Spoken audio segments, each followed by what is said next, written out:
सभी पत्रकार बंधुओं को मेरा नमस्कार।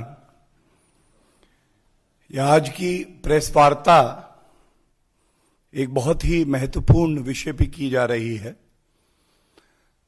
अभी आप सभी ने देखा होगा कि तमाम चैनल्स पर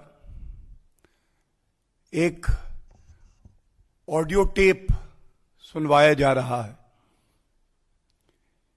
इस ऑडियो टेप में जो तथ्य सामने आए हैं उन पे ही मैं चर्चा करना चाहूंगा। ये ऑडियो टेप जो है एक व्यक्ति गणेश बागड़िया के हैं जो एक बड़ा खुलासा कर रहे हैं। और इससे पहले कि मैं इन ऑडियो टेप के कंटेंट पे आऊं, तथ्यों पे आऊं, ये बताना अति आवश्यक है कि ये गणेश बागड़िया अनूप माझी के करीबी हैं। ये वही अनूप माझी हैं जो कोयला घोटाला के मुख्य आरोपी भी हैं। जैसी जानकारी अभी आई है, तमाम टीवी चैनल्स बता रहे हैं कि 3 ऑडियो टेप उनके पास आए हैं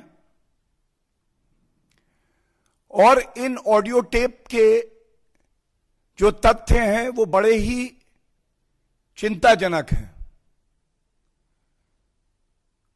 वो दर्शाते हैं कि आज पश्चिम बंगाल में ममता बनर्जी की नाक के नीचे किस तरह से भ्रष्टाचार, कट मनी, सिंडिकेट राज चल रहा है। इन ऑडियो टेप में एक बड़ा खुलासा यह भी हो रहा है कि एक बड़ी ही व्यवस्थित प्रणाली उगाही की वहां पे चल रही है, जिसमें सरकारी तंत्र का उपयोग इन उगाही करने वालों को दिया जा रहा है। और यह कहना भी गलत नहीं होगा कि ये उगाही, ये भ्रष्टाचार, ये तोलाबाजी, ये सिंडिकेट राज, ये मुख्यमंत्री की आंखों के सामने हो रहा है और उनके भतीजे के खासम खास विनय मिश्रा उगाही एजेंट बन के सबसे डिमांड कर रहे हैं। ये विनय मिश्रा, विकास मिश्रा, अशोक मिश्रा बताया जा रहा है कि अभिषेक बनर्जी के बड़े खासम खास हैं। और इस स्तर पे उगाही है कि टारगेट दिए जा रहे हैं एक्सटॉर्शन के। इस महीने का टारगेट 40 करोड़। ये जो पूरा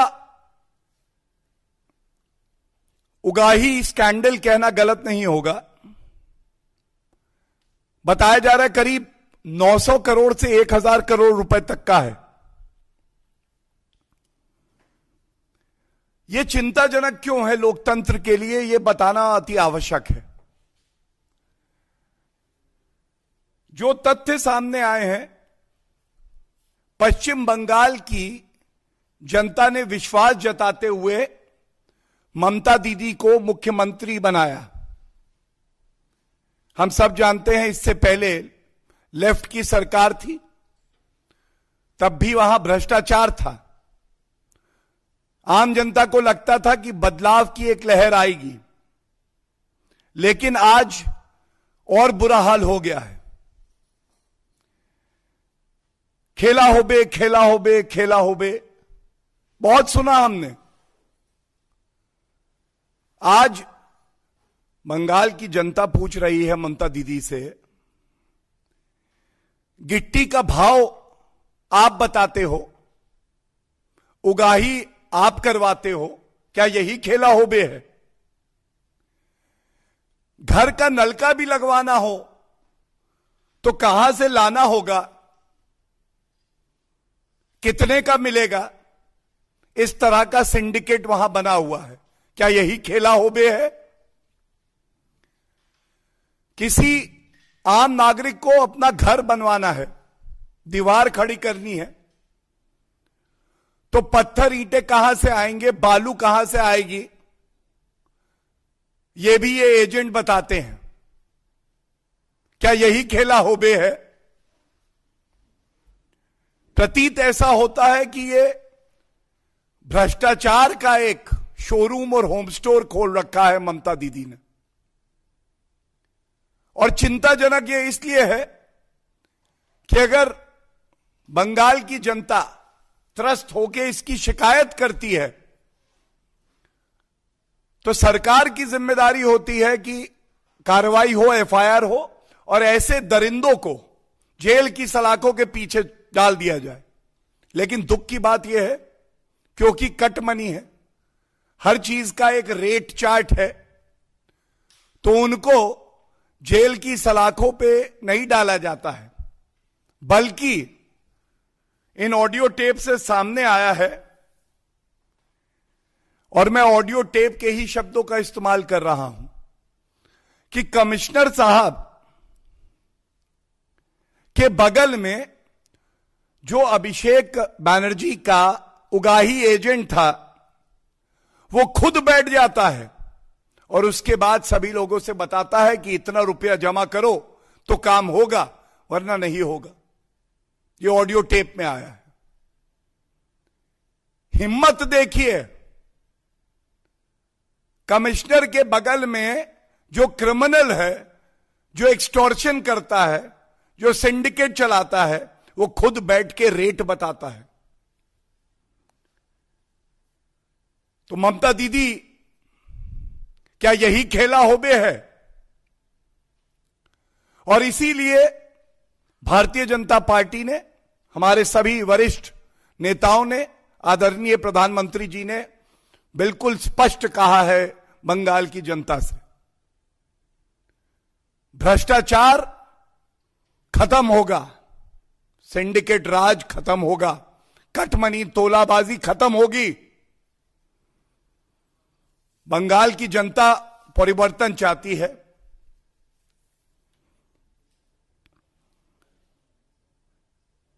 और यह कहना भी गलत नहीं होगा, हम लोग कहते हैं कि पार्टी को क्या बचाव में कहना है, लेकिन इन ऑडियो टेप के बाद जो घिनौना सच सामने आया है, हर कोई शर्मसार हुआ है और कुछ कहने के लिए बचा ही नहीं है। अगर ममता दीदी में कुछ शर्म बची है तो वो बंगाल की जनता से माफी मांगे कि जिस जनता ने आपको इतना सम्मान और प्यार दिया, सेवा करने के लिए मुख्यमंत्री पद से नवाजा, आप उसी आम जनता के खिलाफ एक्सटॉर्शन रैकेट चलवा रही थी। इन सब तथ्यों का संज्ञान लेने के बाद यह कहना गलत नहीं होगा, 2 मई दीदी गई, 2 मई कटमनी गई, 2 मई सिंडिकेट राज गया।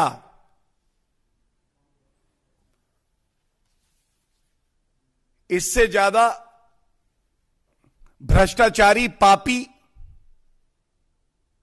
और गरीबों पे अत्याचार करने वाली सरकार शायद ही लोकतंत्र ने अभी तक देखी है। यह गंभीर मसला है और पश्चिम बंगाल की जनता ये प्रश्न पूछ रही है कि हमारी सेवा करने के बजाय ये एक्सटॉर्शन रैकेट क्यों चल रहा था।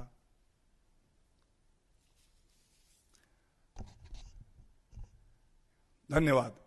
इंग्लिश में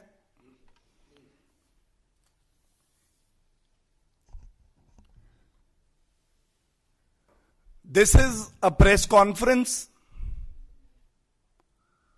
regarding a very serious revelation that has been made by certain electronic channels. They have covered 3 audio tapes in which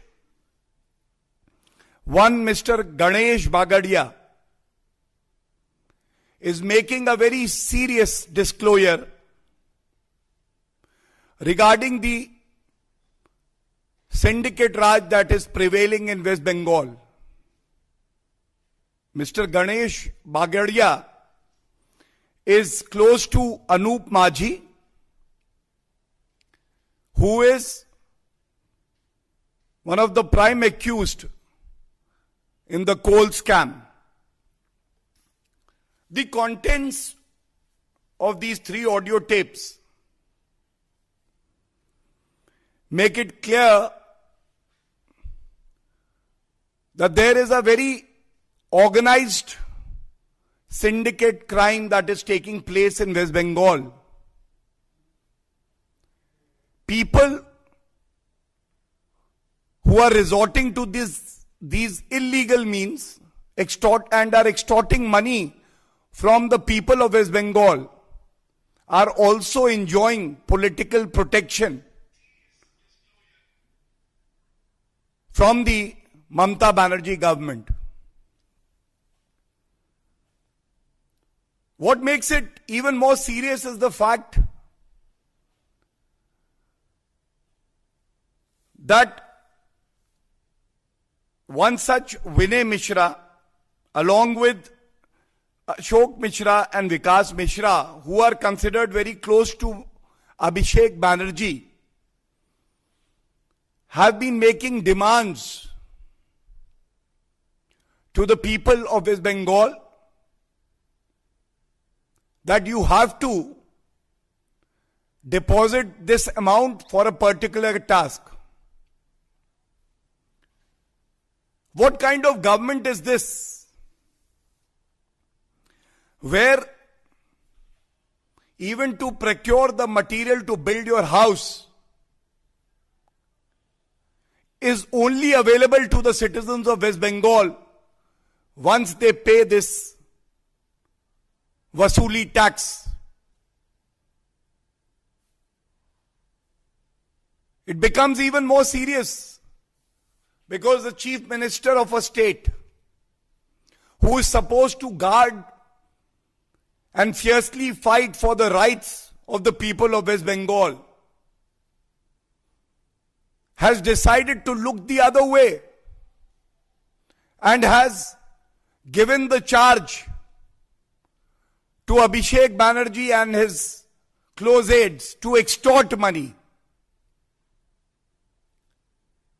FIRs are not registered, rather the tape reveals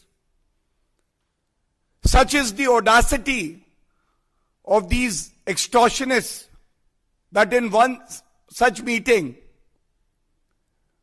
an extortionist who is close to Abhishek Banerjee was sitting next to the commissioner and making illegal demands from various people who wish to invest or undertake a legal activity. We all know that it has been the resolve of the Bharatiya Janata Party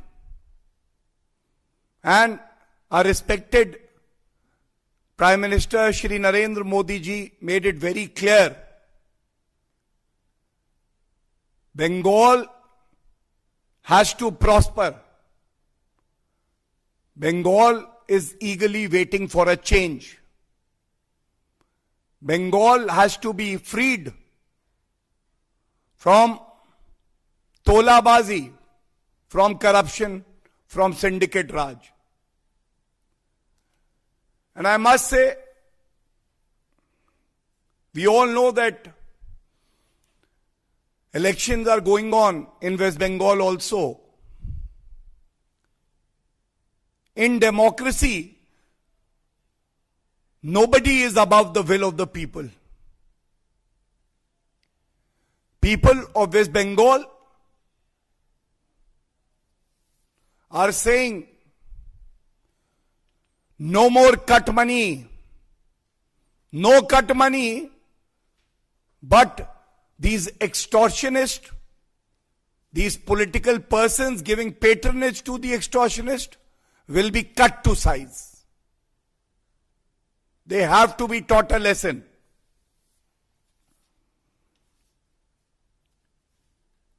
Generally, we do ask, while making allegations or bringing out facts, that the political party should respond. But in this case, what has come out is so worrisome, so ugly, that we just wish to say that Mamata Banerjee and her relatives have let down the people of West Bengal. She should apologize and seek forgiveness from the people of West Bengal for cheating them. In the end, I would only say, West Bengal deserves better. West Bengal deserves that every rupee which is meant for the people of West Bengal should be utilized for their welfare. I am very grateful to the media for truly showing why the media is called the fourth pillar of democracy and exposing this extortion racket. We are very sure that people of West Bengal will respond strongly, fiercely, to guard their own rights and to protect the state of West Bengal. And the Bharatiya Janata Party will also leave no stone unturned to fiercely raise this issue and expose these extortionists and people sitting on constitutional positions but violating the Constitution. Thank you. Any questions? Thank you.